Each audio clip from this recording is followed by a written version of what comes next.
Alright, everybody, welcome to another episode. Today we've got the Blair Witch Project up, which is a very well-known horror movie. If you know anything about horror movies, this is one of the first, not the first found footage horror movie, but the one that popularized the genre. Came out in the late 90s.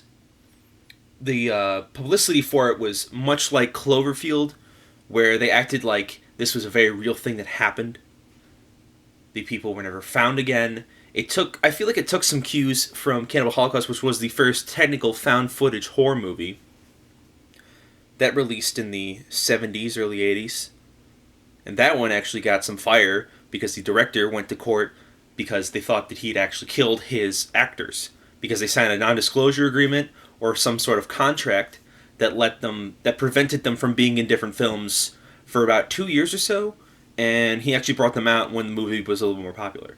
But we're not here to talk about Cannibal Holocaust. Just giving a little background. Blair Witch Project was the one that really set the stage for everything. I personally really like it. It's about these three teenagers, or college students, that go into the woods to look for the Blair Witch, which is a witch of legend around the town. They're making a little documentary about it with a handheld camcorder. At the beginning, there's some shots spliced in of them talking about it. The witch itself interviewing people around them gives it a sense of realism and grounds it in our reality. Then after that, it goes into the woods, and that's when things start to get a little weird. They lose their map. Then they don't know where they. Then of course they don't know where they are, and then some spooky stuff starts to happen. All accumulating at the end when they meet the Blair Witch. Or do they? This movie is a lot of fun. I feel like it oozes atmosphere. It's really nothing but atmosphere if you really get down to it.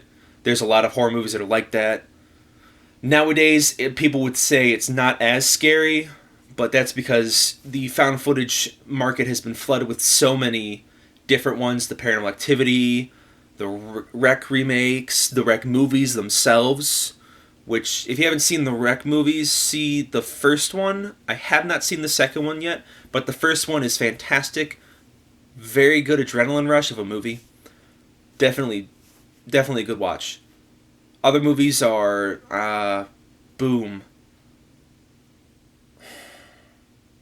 Got Love's Devil's Pass. Trying to think off the top of my head here.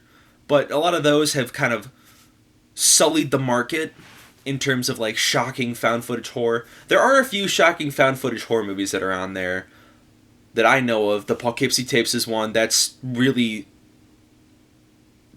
all atmosphere too. That one does the same sort of thing that this one does, but with a serial killer. That one's really unnerving in a lot of scenes. But Blair Witch has a sort of a special place in my heart because I really enjoy it. I think it's a great cult movie. It's very cheaply made, which adds to the whole, like,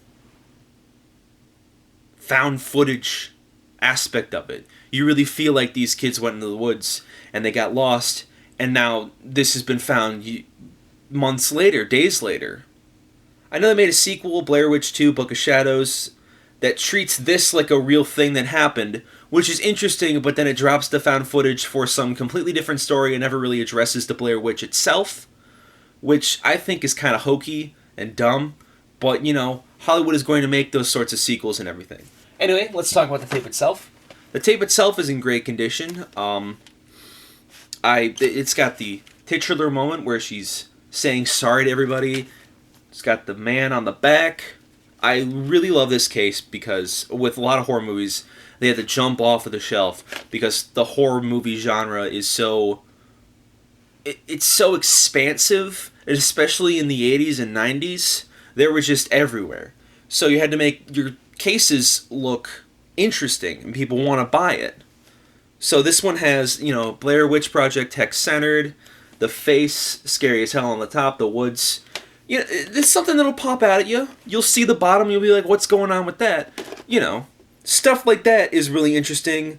The back's really good. On the back, they have, visit BlairWitch.com. Stuff like that. Really interesting stuff. I don't know if the site is still up. Last time I checked it was, but that was a while ago. So, if it's still up, definitely check it out. I know the Cloverfield site is down, but they did the same sort of thing where they would just send out little tendrils of information being like, mysterious creature spotted in New York City, or comet falls from sky near Coney Island. Stuff like that. That was really cool. Blair Witch did sort of the same thing afterwards, because the internet was so new at the time. They were able to do that, and they were able to make it feel like a real movie. And you had a lot of atmosphere through that and through the movie itself. The tape itself is in good condition. I kind of like the way the label is set up by Artisan, because it makes it look like, you know, a studio found this and they're marketing it as a cheap horror movie when, you know, these kids went through hell, and it's a bit distasteful to do that. Like I said before, the case itself is very good. Let's move on to the DVD, because I also have this on DVD. The DVD has some interesting stuff in here. I think it's pretty cool. This was unopened when I bought it, so that's pretty interesting. They've got, you know, Blair Witch Project stuff in here. They've got merchandise, which I'm pretty sure is no longer available. I like the missing poster t-shirt. They've got a comic book as well.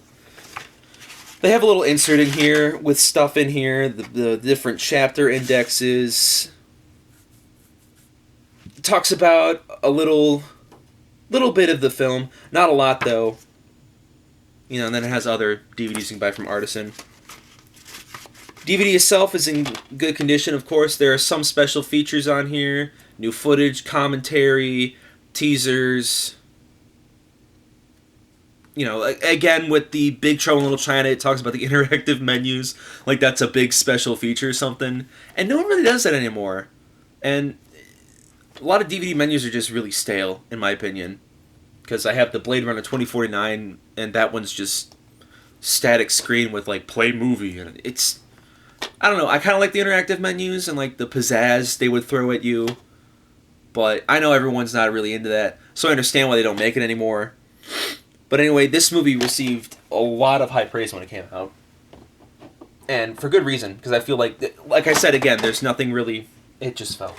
There's nothing really like it at the time.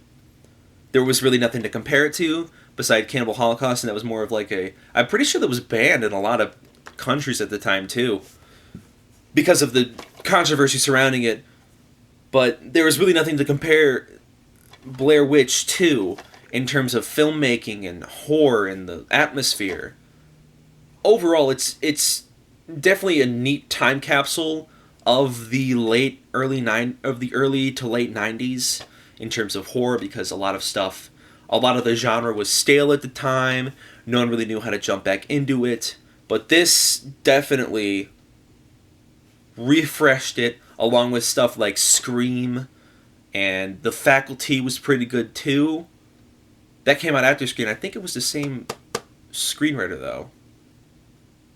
But yeah, definitely check out Blair Witch Project. I would rate this 9 out of 10, because some of it has aged, you know, a little bit poorly in some regard, but overall I think it's a solid watch if you're a fan of horror movie and just horror movie stuff in general, history of horror movies and stuff like that, which I am. I've got a lot of black and white up here, but definitely check it out, and I will see you guys tomorrow for another video.